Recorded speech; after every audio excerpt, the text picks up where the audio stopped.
what I'm going to do is I'm just going to talk through the thinking behind this design, and then briefly talk you through the design.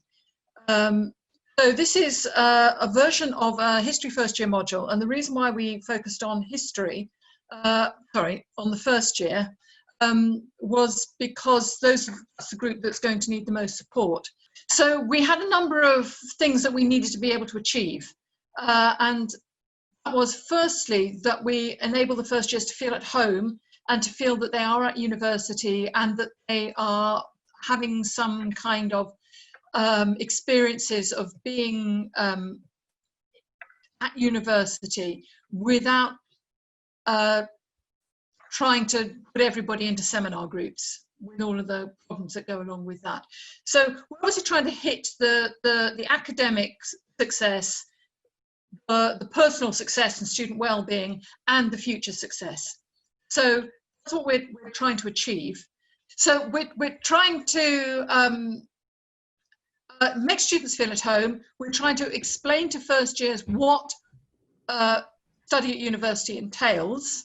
We're trying to reproduce as far as possible an existing first year module that consisted of 4 lectures a week, 4 lectures a fortnight and 1 seminar a fortnight. So that's a fortnightly cycle. And we were trying to reproduce the way that works. So you've got students who are reading for a fortnightly seminar and had 4 lectures a fortnight. Now, we don't want to lecture to students online because everything suggests that's not terribly effective.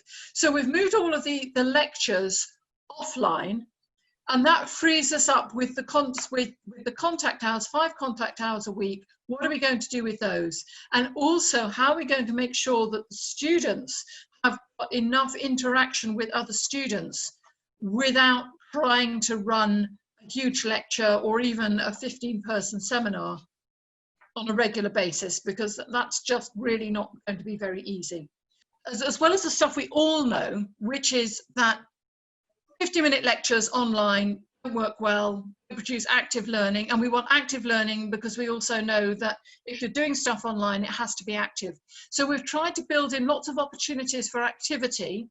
We've tried to build in lots of building up transferable skills.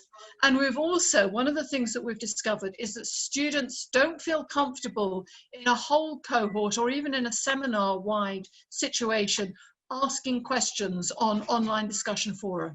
So they don't mind asking them in a seminar where it comes and goes and there's no record of it. Ask them to do that kind of work where they're doing it in a discussion forum and they feel uncomfortable.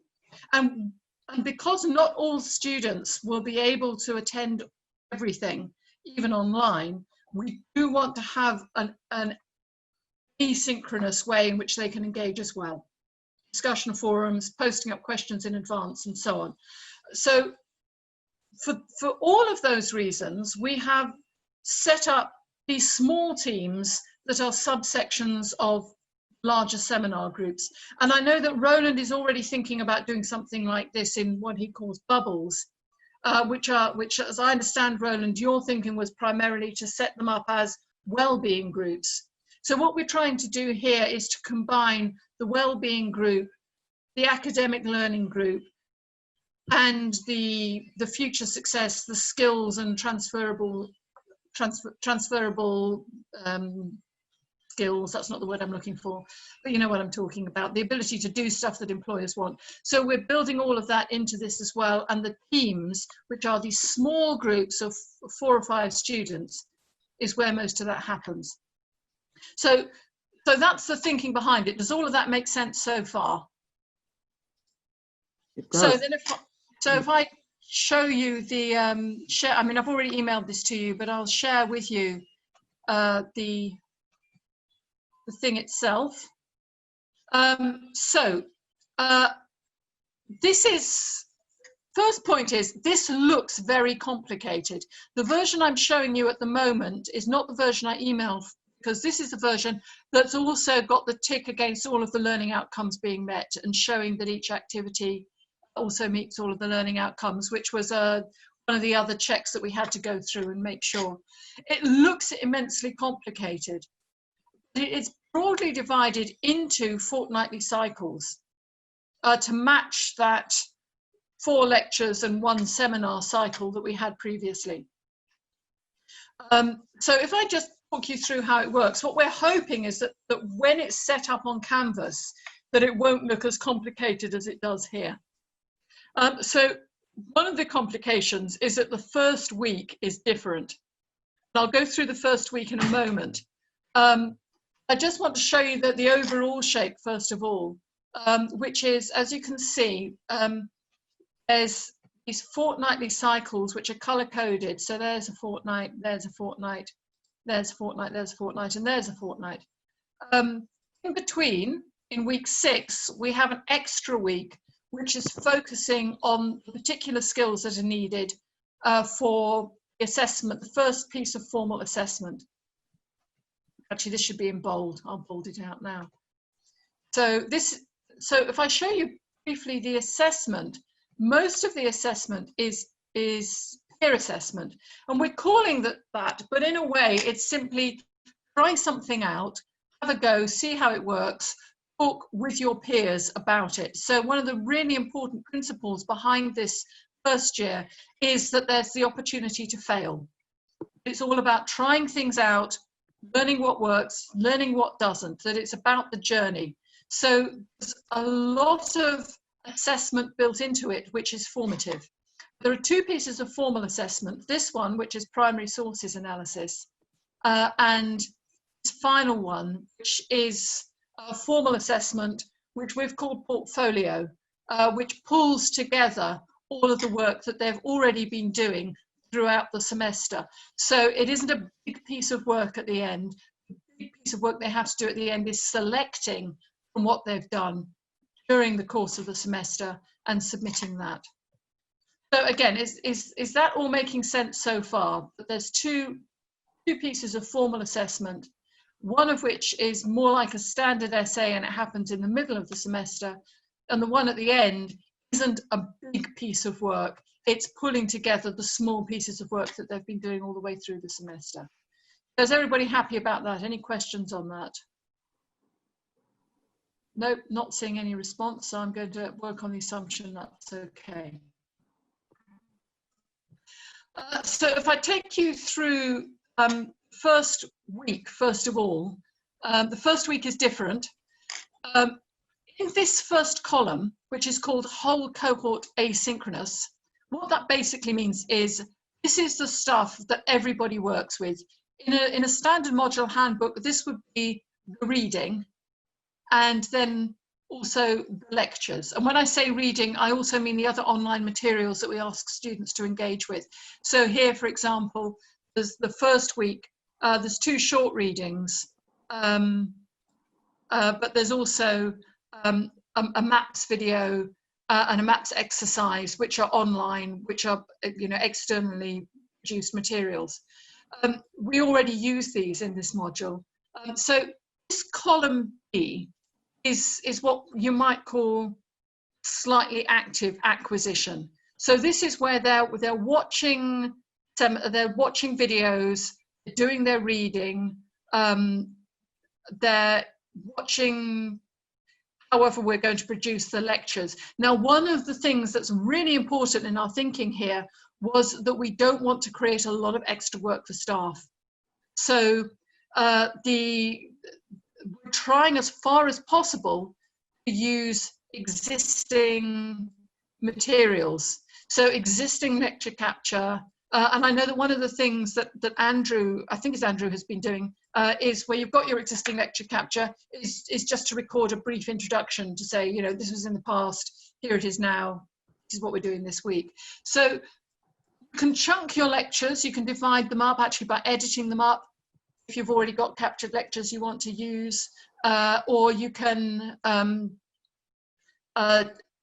just say after the first bit of the lecture, just see the first up to 10 minutes, think about this, work on this before you go on to engage with the rest of the lecture.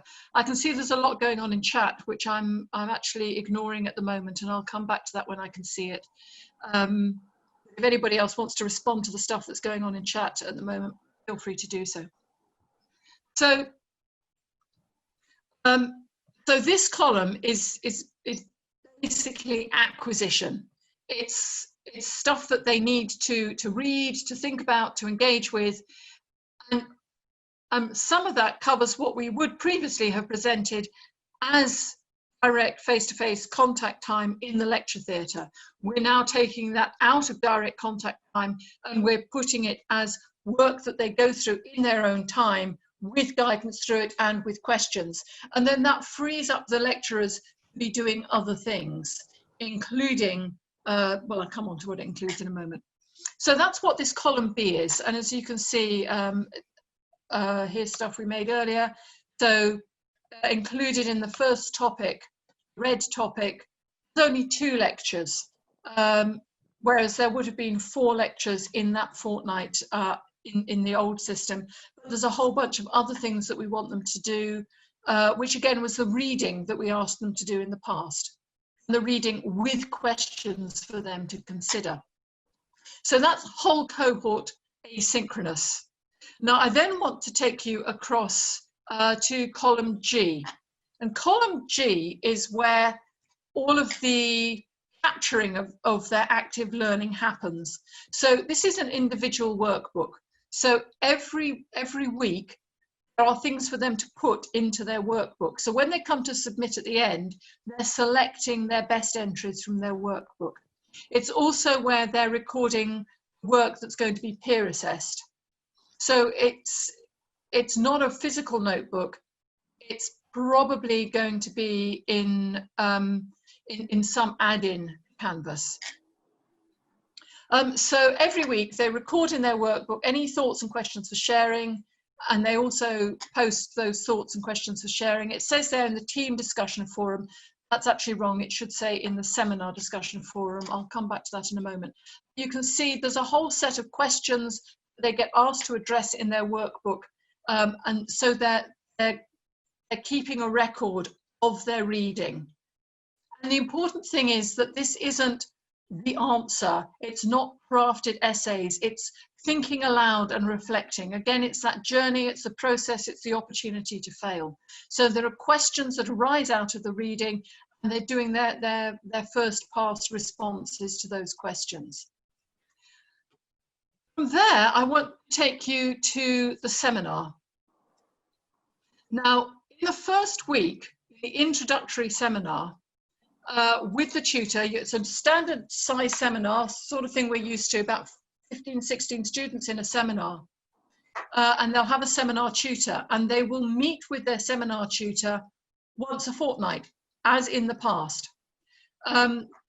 Difference is where they actually meet face to face, which again will be, whereas it says synchronous, none of this is face to face. There are face-to-face sessions, which I'll come on to in a moment, but all of this is either synchronous or asynchronous online. So they have a synchronous meeting with their seminar tutor once a fortnight, plus this initial meeting.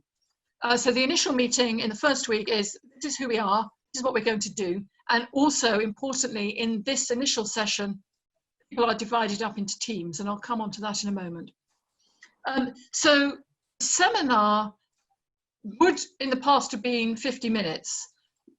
We've suggested that these sessions are actually only 30 minutes because of Zoom fatigue and the problem of paying attention for longer than that. They don't have to be, and something I want to emphasize all the way through this is a tool for thinking with. It's not a, you have to follow this template. It's just a way of thinking about how we're going to ensure that we achieve academic success, personal success and well-being, and future success and employability skills acquisition, all while trying to do stuff online. So the seminar not in this model is not 50 minutes, it's only 30 minutes, and then the other 50 minutes of the seminar takes place asynchronously in response to questions on a discussion forum.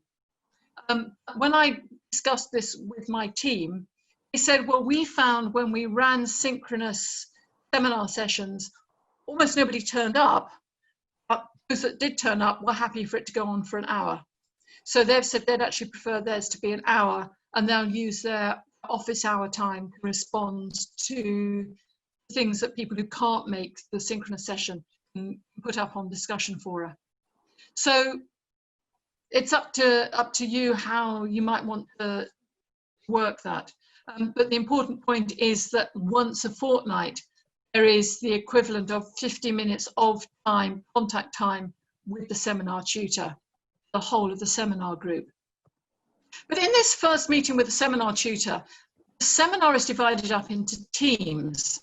And the teams are really important for a range of reasons, not least of which is well-being. So this shows you here what happens in the student team every week. So the student team is meant to meet every week. And what they do is they discuss the issues, the questions that have been raised, that have been set in column B. So column and in the workbook. So the workbook will say, answer these questions, think about these questions, and column B has got all the material that they would be using for that. Every week they meet with their team, which is a smaller group, and importantly, they take minutes. And there are various reasons for this. One is because learning how to take minutes is a useful skill. And secondly, because it provides them with a record of what they discussed that can then be picked up by the seminar tutor. So that the seminar tutor will have a way of seeing what's happening in the student teams. And the fact that they know that the seminar tutor might be looking at those provides an added kind of non-assessed stick, if you like, as opposed to a carrot, to make sure that they actually do this work. So it's a kind of, it's like panopticon kind of thing. You don't know whether your seminar that week might be the week where the seminar tutor picks on your minutes to discuss. So this team every week meets, takes minutes, they rotate the minute taking and develop that skill. They also do peer assessment together. So in that fortnightly cycle, they will, so if I go into the following week, which is the beginning of the main fortnightly cycle, so the first week is just setting up student teams and getting to know each other. And note that the fourth thing that should happen every week is that they check in on each other. And this is an important part of the student team. If we're not going to have seminars where they meet each other in a classroom every week, then having a smaller group, a bubble group that can meet face-to-face on a weekly basis. And we know some students won't be able to, and they can meet online, but we're hoping that these teams will, as far as possible, meet face-to-face in a casual environment where they feel safe, where we don't have to timetable it, where they can sort that out for themselves. So that they've got this constant check-in where they're keeping an eye on each other and they're building up relationships and they have work to do together, but they're also having social interaction together, because that's not going to be happening routinely through them turning up lectures and turning up seminars, because that will all be happening online. But when we look at what happens within the fortnightly cycle, they will be doing work together, specific work together. So one of the things they'll be doing for this first cycle is they'll be working on bibliographies and building bibliographies and also finding primary material online. So they'll divide up work that they need to do together and set up the peer assessment. So they do setting up the peer assessment in the first week of the fortnightly cycle, and then they do the peer assessment of each other's work in the second week of the fortnightly cycle. So there's a constant interaction of each other's work, and the emphasis throughout will be that this is not about judging and saying this is right or wrong. It's about the experience of assessing each other's work and what they learned from that, and the possibility of failing and having someone to talk through about that.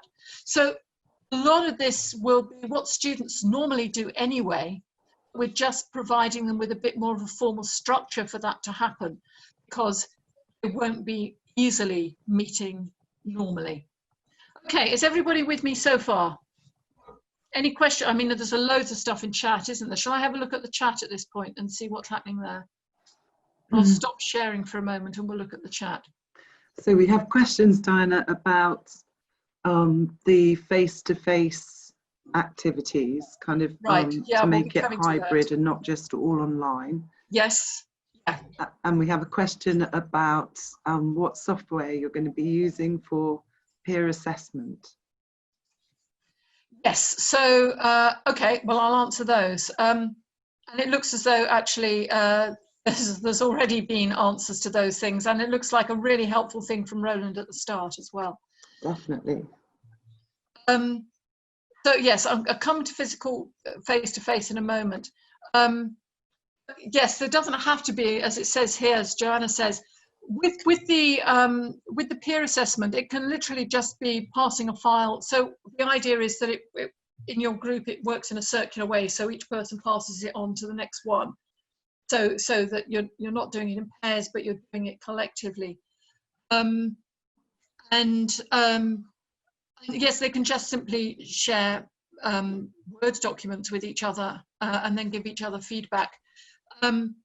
But Buddy Check is great if anybody wants to explore it. Buddy Check is great if anybody wants to explore it. So as with all these things, it's as complicated or as simple as you want to make it. If I go back to the screen share, you'll see that the first piece of peer assessment is very, very simple and basic, which is we ask, sorry, I've just lost it, there it is.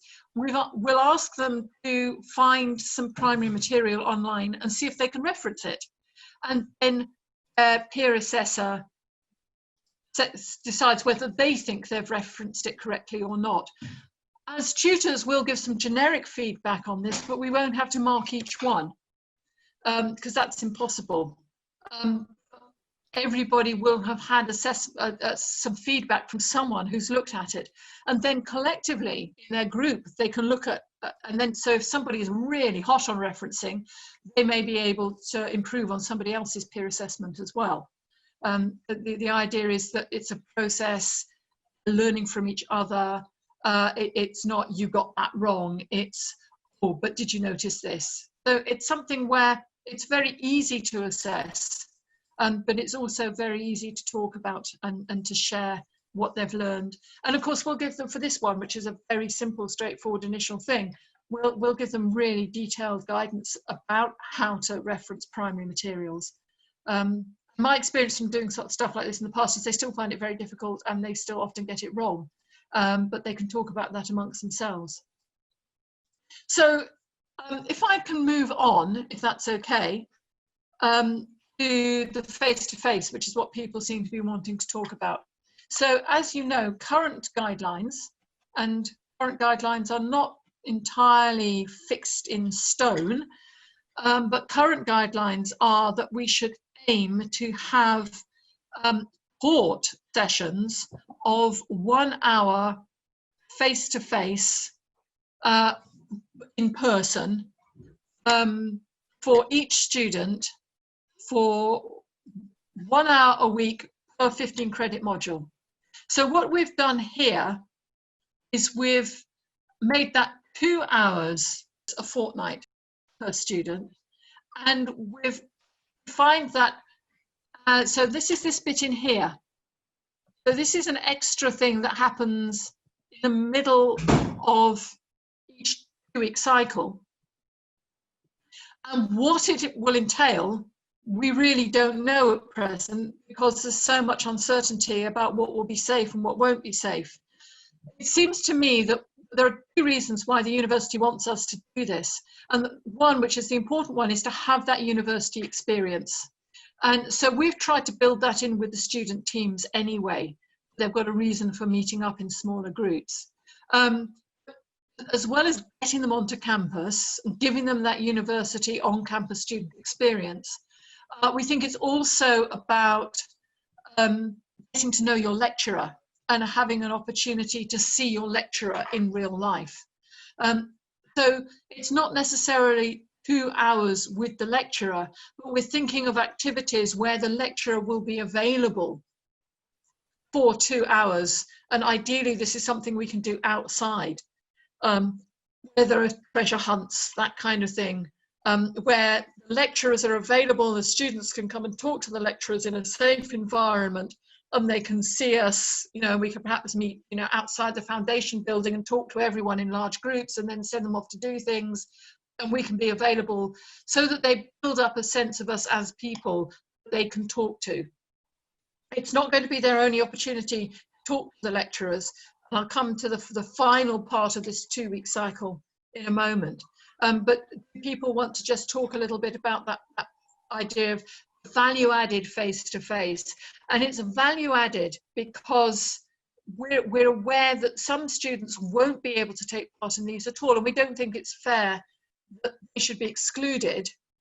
But at the same time, we think it's incredibly difficult to try and include virtually people in an online event. I mean, people say, you know, I've done that where half the people are in the room and then there's a bunch of other people who are in the room, but they're coming in online. And that might work where you can have everything in a seminar room.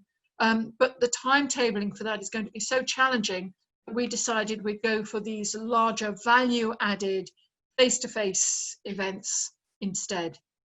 So you want, and again, I keep saying, this is just a tool to think with. And people can do things completely differently if they want to. But it was interesting when we were talking about this morning. Yes, I see that Joanna's already put that there. When we were talking to people this morning, they were saying that we were talking to ACE, and they were saying they really want this to be value added rather than core activity, this 1 hour per week per module activity.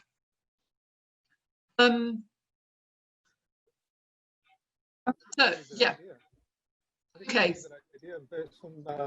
I think we really do have the problem of trying to ensure that students are going to have the proper experience this time.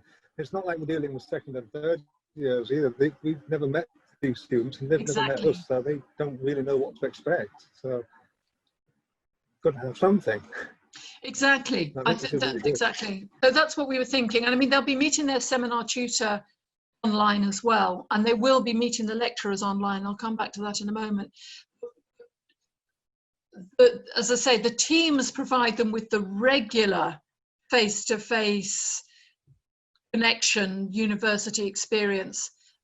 As you say, they also need to get to know us. So this is how we're trying to do it.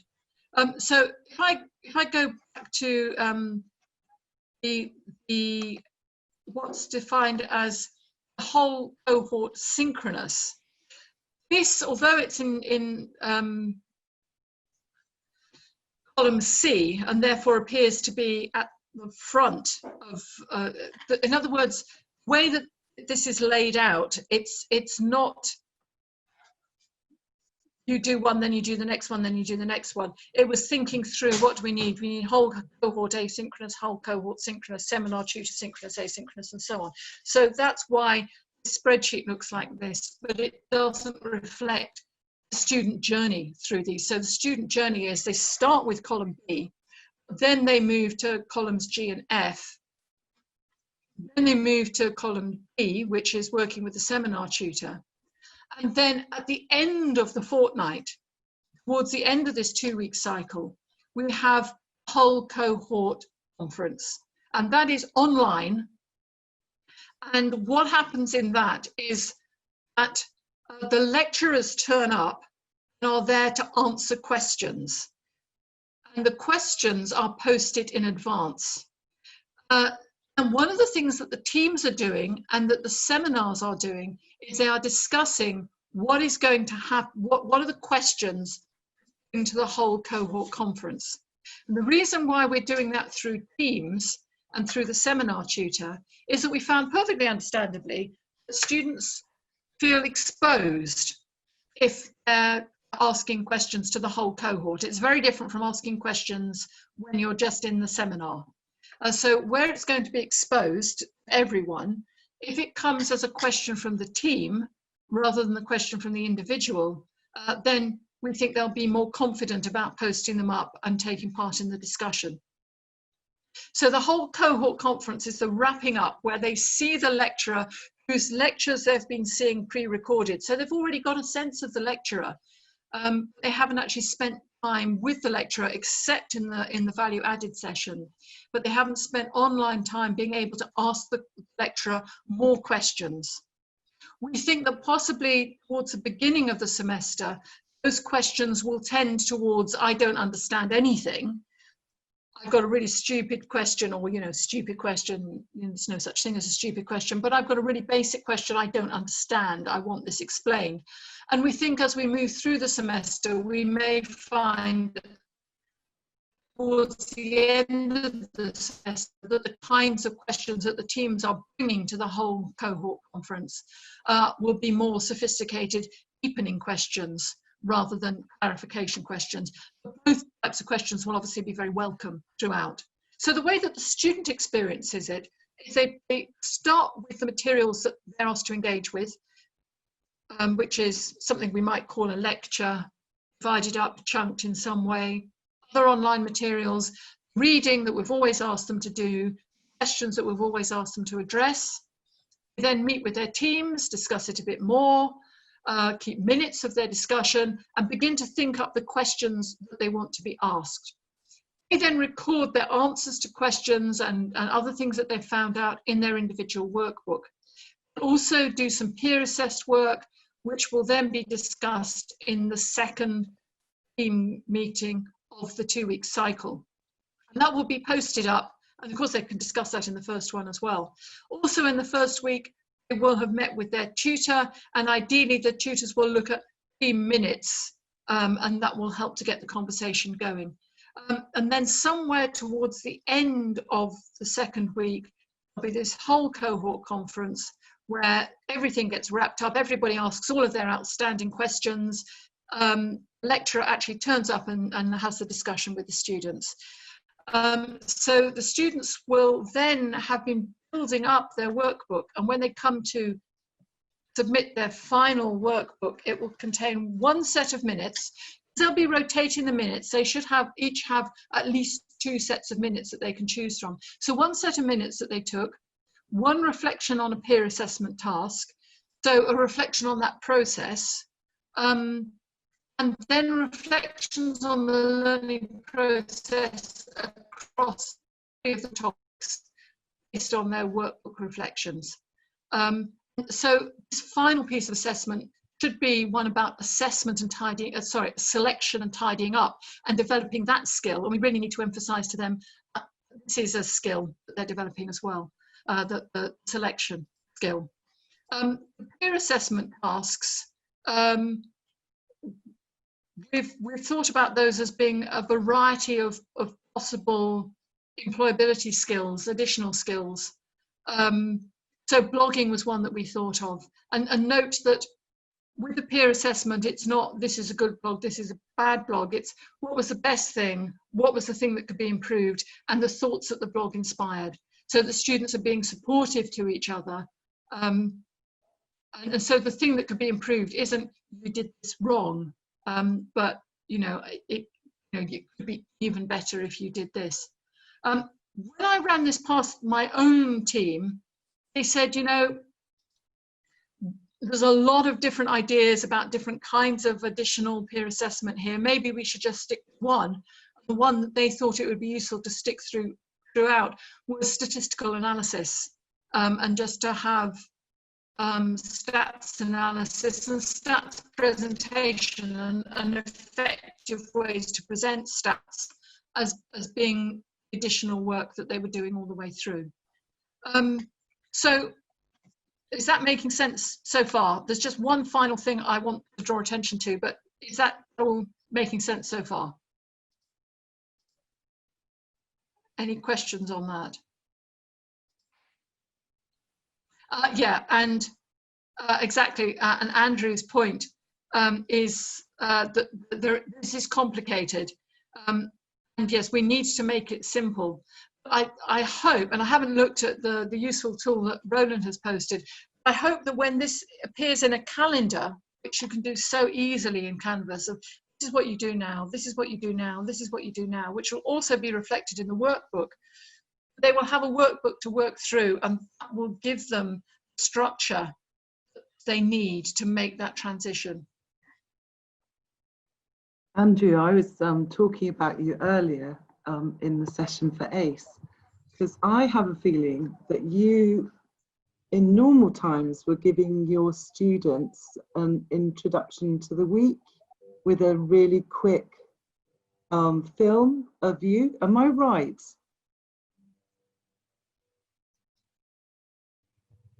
I can't hear anything. Microphone. Oh, you're muted, Andrew. Am I muted? No. Yeah, normally we would show them a sort of video in Freshers in Welcome Week, and basically provide a clear bridge between college and university. And we do have another module as well, Poly 103, which is specifically designed to do that. But I think it's going to be really, really important this time. And creating that sense of community as well is going to be, unless we really, really, you know, a lot of effort into it, it's just not going to work. Then we could have issues with retention down the line. So definitely. Yeah, normally students will have finished up college, done their exams, and all that stuff. Whereas this particular cohort will, I think, need extra help, and certainly if we're going to be getting some more through clearing as well. So I think emphasis on skills, making things clear, and letting them know that they can talk to us, that we're not monsters or distant abstract thing that happens to them every so often. I think it's really, really important. I totally agree. Yes, if I could go back to, I'm sorry, I'm popping in and out of share, but it's so nice if we can see each other. In the first week, the whole cohort synchronous is obviously not wrapping up a 2-week cycle. It's a meet your lecturer. And so we're hoping to make that a sort of as friendly and as chatty as possible, despite the fact that it will be online. And so we really want all of the lecturers to turn up for that, because obviously it's team taught, and for all of them to, in a very, not the formal, you know, I'm so-and-so and I research on this and so on, but to be as chatty and as friendly and as approachable as possible. So that's what we're aiming for with that first all-group meeting. And also possibly, you know, we'll do it on Zoom, and we'll actually get them to wave to each other and acknowledge each other, and do as much of that kind of thing as possible too. It's really nice to say, you know, well, you know, here you all are, say hello to each other. Yeah, gorgeous. Shall I give my top tips for this process of redesign, Diana, now? Or sorry, Andrew, yes. Yeah, I made a few slides, so I'll share. Oh, can I? Oh yeah, I'll stop sharing. You can start sharing. Can I just say? Yes, say something before moving on. It's just I just wanted to say that you know, the only problem I see with not having offline seminars is that it could be different in other subjects and for different modules as well. But we had a problem with students engaging with online seminars. We only had around 10% of our students on average turning up. So some students do value the offline seminar experience, and I don't really know what to do with that, because of course if there is a lockdown we don't have any other option, right? But if there's no lockdown, we should probably try and provide some of that experience to students, and particularly students that haven't had seminars before. I think that's right, but it's, you know, it's a tricky one. There's always going to be some students who are shielding as well, so I don't know, but there are ways that you can make the online more personal, such as Andrew's kind of little videos. As I say, I love the idea of a quick, like, welcome young politicians or whatever, do you know what I mean? Kind of to week 3. There'll be a lot of that. It's a great one. I'll share kind of my screen if I can find the right. Oh, actually, can I just further to what Raoul is saying? One of the reasons why we have the workbook and the teams is to try to get right from week 1 things that they have to do, and that where there is a sort of a paper trail about whether or not they've done it. Yeah. Unlike where we are currently, where if they've done that, they can go to the seminar whether they've done the reading or not, because we're asking them to complete the workbook, and we're asking them to work with their teams. We're hoping that that will get that engagement right at the start, and it won't be a classic kind of seminar where but it will be another kind of active learning experience, and we hope that giving them something to do right from the off will help with that dropout. Yeah. Yeah. No. Very good. Okay. Hold on. Share. So I don't know if I need to. I'm not going to go into full screen on this. Just so you know, I'm sure you all do, that there is a HAL site kind of that everybody has in their Canvas courses. So this is kind of a really brief 8 top tips from me, kind of rather personal. First, I think you'll all have done this, which is to reflect. Let me just readjust this slightly. I'll make it smaller. Sorry about this. It learns all the time. What's going on here? I think everybody will have done that. Yeah, kind of what worked. If you can get student evaluations in, all the better. You all know that kind of student participation in curriculum design is what we should be doing as much as possible. Second one is just, oh, look at the new arrival. Is that you, Roland? Oh, I absolutely love all my colleagues' pets. They really kind of help my kind of well-being over this period. Start with the learning outcomes, so keep referring to them because they can help you make choices. You're constantly really kind of trying to see that. Activity-based, I think, as you know, Diana's shown how many activities she has been building into the design here. The ABC model helps you kind of review what you've got to see if you're asking your students to do the same sort of activity over and over again. So that can be a really useful tool to think about things to do. Pruning. Don't know if you've all done this already, but less can very much be more, especially in the hybrid environment. Reducing the load both on students and on you. And some time has to be bought for students to do all that activity, of course. So, and the assessment load, I never seem to see Gavin Brown these days without him saying, as a university, we over-assess, we over-assess, we over-assess. So that's also something worth looking at if you can kind of, reduce that in some way, kind of, or think about it as Diana has done in this session. I think that can be really useful. I've got terrible mixed metaphors in these slides. So we move from a horribly pruned plant to a sliced up orange. You've probably heard this term chunking. So chunking content and assessment so that the load is spread across the module, sustaining hopefully student engagement throughout. And I know Diana's team have decided, they've thought about staff capacity and where to invest it. And to some degree, I think you're going to be using some lecture captures in the kind of lecture content from the past to buy up time for other inputs to kind of make that happen. Ideally, if you can chunk those lectures down, or you can potentially find information, kind of, nice videos online rather than recording a whole new lecture even. But chunking it down, students zone out after just 6 minutes, I'm afraid to say, apparently. Sequencing, again, this following up what kind of Diana's been doing, is incredibly important. It's part of kind of why that spreadsheet does look a little bit daunting, because it's so granular. And I think if you were to do the same with traditional style education, it would also look quite intense.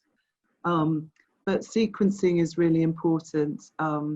So watch this video, compare it with this, kind of ask a critical question about it, and maybe post an observation on discussion forum, which you can then actually use as the heart of a synchronous seminar, kind of can also be good. And I think kind of, again, echoing what Andrew and has been saying as well, kind of, I think it's about structure. It's about really I mean, clear instructions to students is important all of the time, but I think in the hybrid environment, absolutely crucial. So introducing activities, telling them why they're doing them, to try to maintain motivation, I think. And there, Andrew, that's where we've got the idea that I think I drew from you, kind of, which is kind of, you know, a friendly, kind of motivating, here we are, this is what we're doing, this is why, kind of thing. And then I suppose with any module redesign, really good to have reality checking and reviewing. So Diana's been telling the story of the module in relation to the student journey to my colleague Kate, for instance. I don't know if that turned up anything that looked like, oh, hang on, that might not quite work. And also from the staff perspective, to make sure it's absolutely, you know, as far as possible sustainable in these mad busy times. And also kind of, we did work, didn't we, Diana?